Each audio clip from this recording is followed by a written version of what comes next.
ये कि ये सैनिक के ऊपर एक आरोप है और वो आरोप लगाने वाले विशेष लोग हैं जो अपने को मतलब जो है ऊपर मानते हैं। सैनिक समाज को बदनाम करने की एक साजिश है। नहीं तो सैनिक समाज ने कभी भी जो भी प्रत्याशी यहाँ भारतीय जनता पार्टी ने भेजा उसको दिल से, मन से, तन से, धन से पूरा वोट जोड़ लगा कर वोट दिया है। 90% वोट सैनिक समाज का भारतीय जनता पार्टी में गया है।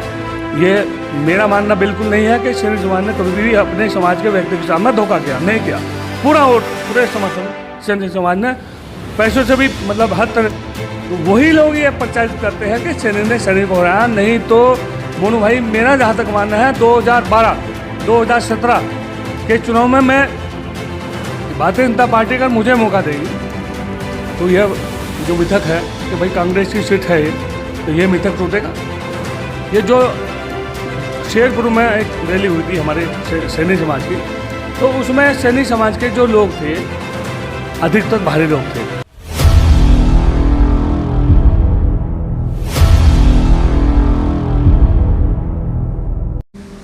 नमस्कार, स्वागत है आपका ब्रेकिंग प्लस न्यूज़ में। कलेर विधानसभा में मौजूद हैं और बात करने के लिए मेरे साथ में अजय सैनी जी हैं जो कि भारतीय जनता पार्टी के वरिष्ठ कार्यकर्ता रहे हैं और बात करेंगे और जानने का प्रयास करेंगे कि अब तक जो है भारतीय जनता पार्टी में रहे हैं, काफ़ी पुराने कार्यकर्ता हैं, किन किन पदों पर रहे हैं और किस तरह से। सबसे पहले सर स्वागत है आपका। धन्यवाद मोनू भाई। अजय जी, आप भारतीय जनता पार्टी में कब से आए हैं और किन किन पदों पर आप लगातार रहे हैं? भारतीय जनता पार्टी में मैं बहुत पहले से हूँ। भारतीय जनता पार्टी में हम लोग माननीय पीती सिंह दीक्षित जी जो आज हमारे बीच में नहीं है, आज उनका वो भी है, तो मैं उनको श्रद्धांजलि अर्पित करता हूँ। जब से वह चुनाव लड़ रहे थे हमारे यहाँ रुड़की विधानसभा में, क्योंकि पहले ये जो पूरी विधानसभा थी रुड़की विधानसभा थी, तो तब से ही हम लोग भाजपा में हैं। पूरा क्षेत्र जो है भाजपा से ही जुड़ा है और मैं विभिन्न पदों पर रहा हूँ भाजपा में। मैं प्रदेश कार्यकारिणी सदस्य रहा हूँ, प्रदेश सह खेल प्रकोष्ठ रहा हूँ, जिला उपाध्यक्ष रहा हूँ, वर्तमान में भी प्रदेश कार्यकारिणी सदस्य हूँ, 2 विधानसभाओं का प्रभारी भी रहा हूँ मैं। और माननीय हमारे सांसद व पूर्व कैबिनेट मंत्री रमेश पोखरियाल निशंक जी का प्रतिनिधि भी रहा हूँ। और 2019 में लोकसभा चुनाव में मैं अपने विधानसभा कलेर का सहयोग भी रहा हूँ। पिछली बार जब विधानसभा चुनाव हुए उस टाइम भी आपकी कहीं ना कहीं जो है कलेर विधानसभा में दावेदारी थी और इस बार भी आपने कहीं ना कहीं दावेदारी ठोकी है, तो कितना मजबूत आप अपने आप को कलेर विधानसभा में मानते? क्योंकि भारतीय जनता पार्टी के आप शुरू से ही कार्यकर्ता रहे, आरएसएस से लेकर के सफ़र आपका भारतीय जनता पार्टी तक रहा है, क्या कहेंगे? देखिए मोनू भाई, जहाँ तक सवाल उम्मीदवारी का है, तो 2017 का जो चुनाव हुआ था उसमें भी मैं उम्मीदवार के तौर पर पार्टी को मैंने कहा था कि भाई इस बार मुझे मौका दिया जाए। और 2022 में भी मैं अपना उम्मीदवार के तौर पर जो है अपने जो शीर्ष नेतृत्व है उनको अवगत कराया है कि मैं भी विधानसभा 2022 की उम्मीदवार हूँ। पार्टी का शीर्ष नेतृत्व मुझे मौका देगा तो मैं चुनाव लड़ूंगा और पूरी ताकत के साथ लड़ूंगा। और जहाँ तक सवाल है यहाँ की जनता का, तो यहाँ की जनता, चूँकि मेरा निवास भी इसी विधानसभा में है, मैं विधानसभा में ही सब कुछ मैं पला बढ़ा हूँ, पैदा हुआ हूँ यहाँ, तो यहाँ के लोगों से मेरा ऐसा कुछ नहीं है। सभी लोगों से, सभी वर्गों के लोगों से, चाहे उसमें आपका मुस्लिम समाज हो, चाहे उसमें एससी समाज हो, चाहे उसमें अपना सैनिक समाज हो या पाल समाज हो, कश्यप समाज हो, वाल्मीकि समाज हो, सारे समाज में मेरा बहुत अच्छा आना जाना है। सब में सब लोग बड़ा प्यार करते हैं और मैं यहाँ की जनता और शीर्ष नेतृत्व का अगर मुझे मौका देगी तो मैं चाहूँगा कि मैं यहाँ जो है 2022 में चुनाव लड़ूंगा। और भारतीय जनता पार्टी की झोली में जो हमारा शीर्ष नेतृत्व कह रहा है कि भाई इस बार 60 पार, तो मेरा मानना है कि हम इस बार 60 पार जो है करेंगे और विधानसभा में अपना परचम लहराएंगे। लेकिन आप कह रहे हो कि 2022 में मैं जो है यहाँ से चुनाव लड़ूंगा और जो है भारतीय जनता पार्टी की झोली में मैं सीट डाल दूंगा, लेकिन अब से पहले लगातार जो है यहाँ पर जो है कलेर विधानसभा की बात कर रहे हैं, तो जो है ये तो कांग्रेस की सीट रही है, आप कैसे इस चीज़ को कह सकते हैं? देखिए, आपकी बात मोनू भाई ठीक बात है। 2012 में हमारे बीच में कांग्रेस के प्रत्याशी भाई फुरकान अहमद जी विधायक बनकर आए थे और 2017 में फिर वो रिपीट हुए तो शीर्ष नेतृत्व का आदेश मिला था, जो भी उन्होंने फूल का सिंबल लेकर भेजा वो चुनाव लड़े यहाँ। लेकिन इस बार मेरा मानना है कि भारतीय जनता पार्टी अगर मुझे मौका देगी तो यह जो मिथक है कि भाई कांग्रेस की सीट है ये, तो ये मिथक टूटेगा। इसका कारण यहाँ के जो सम्मानित मतदाता हैं, यहाँ की सम्मानित जनता है, अब मुझे अगर टिकट मिलेगा तो वो इसका जवाब अपने आप में मिल जाएगा। कलियर विधानसभा में आप अपने आप को कितना मजबूत मान रहे हैं? कलियर विधानसभा में मैं अपने आप को बहुत मजबूत मान रहा हूँ, क्योंकि मैं यहाँ का रहने वाला हूँ, यहाँ के सब लोगों के बीच में रहा हूँ, सबकी भावनाओं का सम्मान भी करता हूँ, सबकी भावनाओं का मुझे पता भी है क्या भावना है।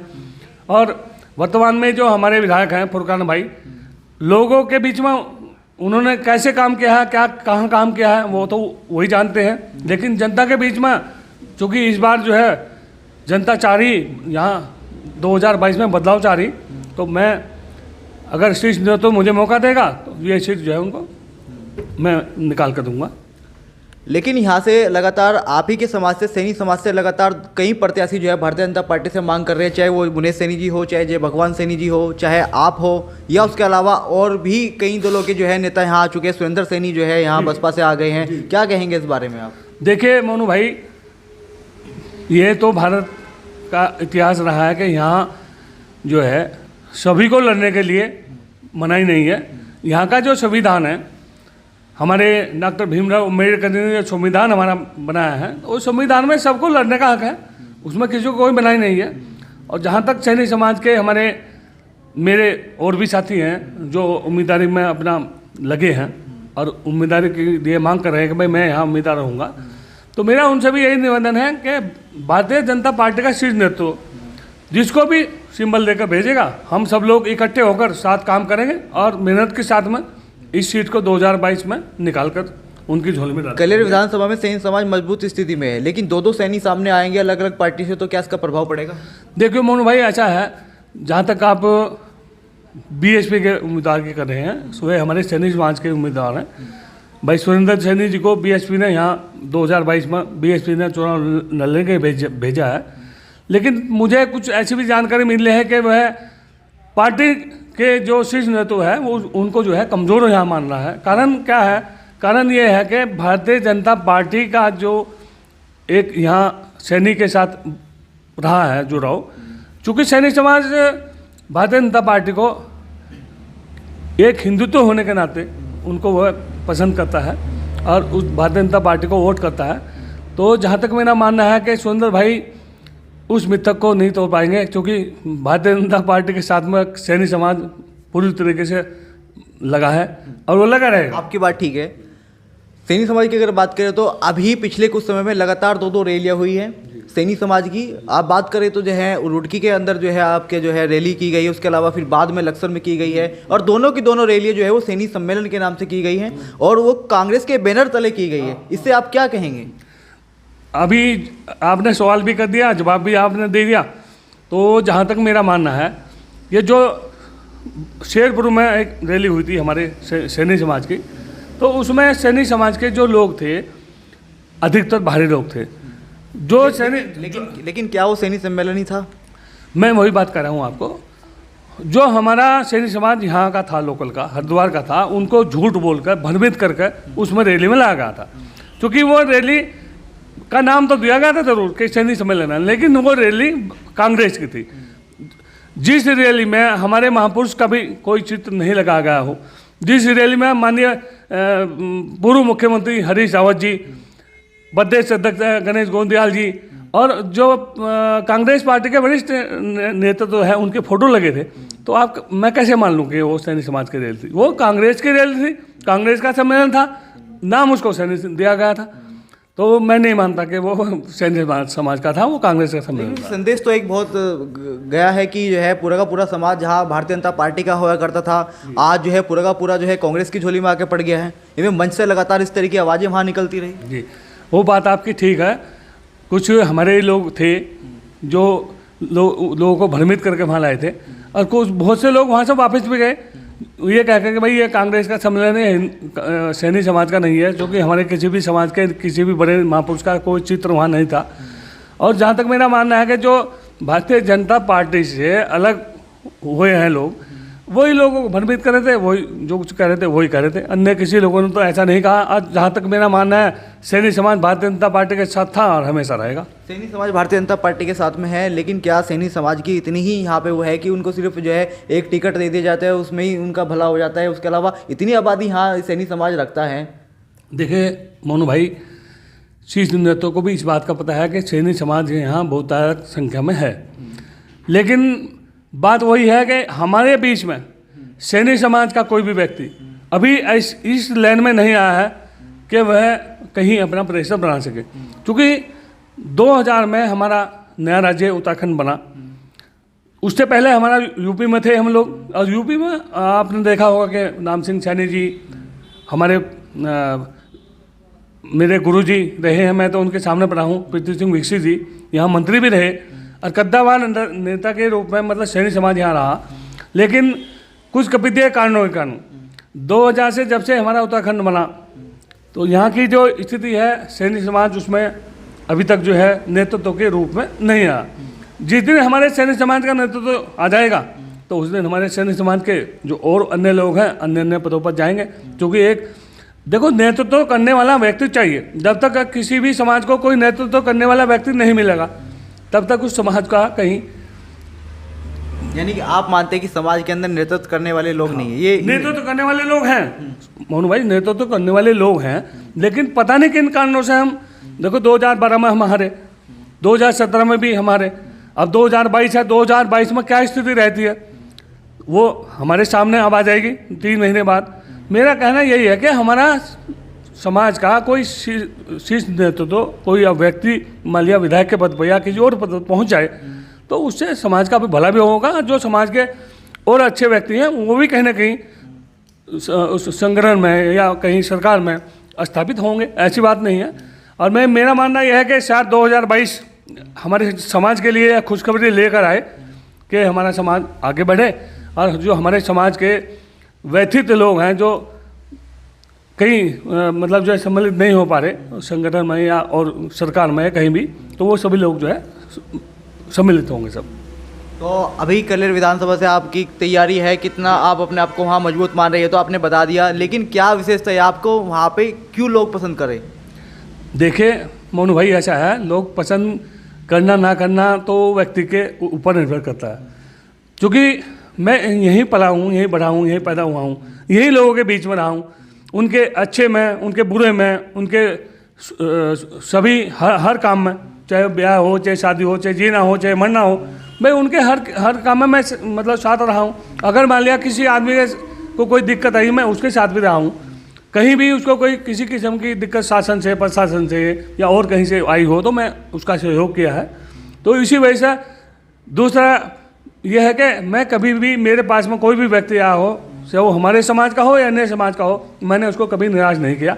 मैं इसी के तौर पर यहाँ की जो जनता है उनके बीच में मुझे इतना प्यार मिला है, उन्हीं के प्यार की वजह से मैं ये बात दावे के साथ कह सकता हूँ, मुझे अगर पार्टी सीट नेतृत्व मौका देगा तो यह सीट मैं जीत कर लाऊंगा। लेकिन कलेर विधानसभा में पिछली बार भी चुनाव हुए तो वहाँ पे भी एक आवाज़ निकल के आई कि इस सीट को हराने वाला सिर्फ सैनी समाज के कुछ चंद लोग थे। देखिए मोनू भाई, जहाँ तक ये सवाल है, जो हमारी विपक्षी पार्टियाँ हैं और जो हमारे समाज से लोग दूरी बना कर रखना चाहते हैं या ये चाहते हैं कि यह समाज आगे ना बढ़े, तो वही लोग ये प्रचारित करते हैं कि सैनी ने सैनी को हराया। नहीं तो मोनू भाई, मेरा जहाँ तक मानना है 2012-2017 के चुनाव में मैं खूब अच्छी तरह रहा हूँ और मैंने खूब दिल से लगा कर काम किया है।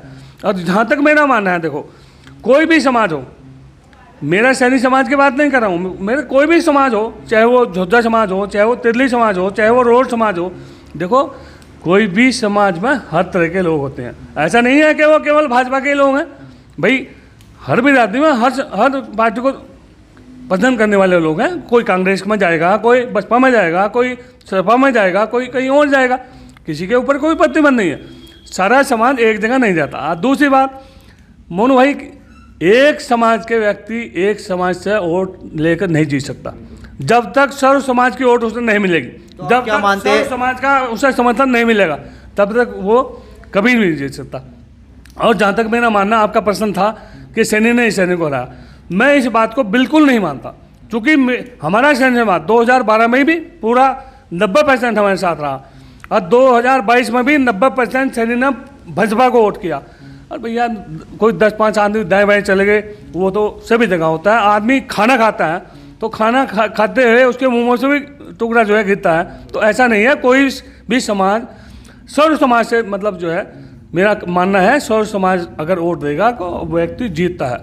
फुरकान भाई हमारे बीच में है, फुरकान भाई को सर्व समाज का वोट मिलता है। तो उसे आप ये कहो कि सैनी देता, सैनी भी देते हैं, रोड बिरादरी भी देती है और बिरादरी भी देती है, एससी भी देते हैं, जोजे भी देते हैं, तेली भी देते हैं, हर समाज से वोट मिलता है। तो देखो सर्व समाज से जो भी जिस व्यक्ति को समर्थन मिलेगा वो व्यक्ति जीत जाएगा। तो मेरा मानना यही है कि ये सैनिक के ऊपर एक आरोप है और वो आरोप लगाने वाले विशेष लोग हैं जो अपने को मतलब जो है ऊपर मानते हैं।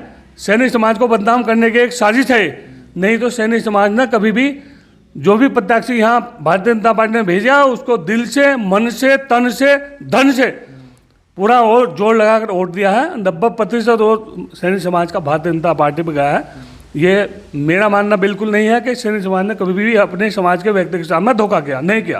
पूरा वोट, पूरे समर्थन सैनिक समाज ने पैसों से भी मतलब हर तरह से जो है पूरा तन मन धन से पूरा साथ दिया है। तो मेरे साथ में अजय सैनी जी थे जिनका साफ तौर पर कहना है कि मैं अपनी विधानसभा में मजबूत भी हूँ और जो लगातार जो एक सवाल जो है उठ रहे थे उन तमाम सवालों के जवाब भी आपको मिले। कैमरा पर्सन देव के साथ मोनू सैनी, उत्तराखंड, उत्तर प्रदेश।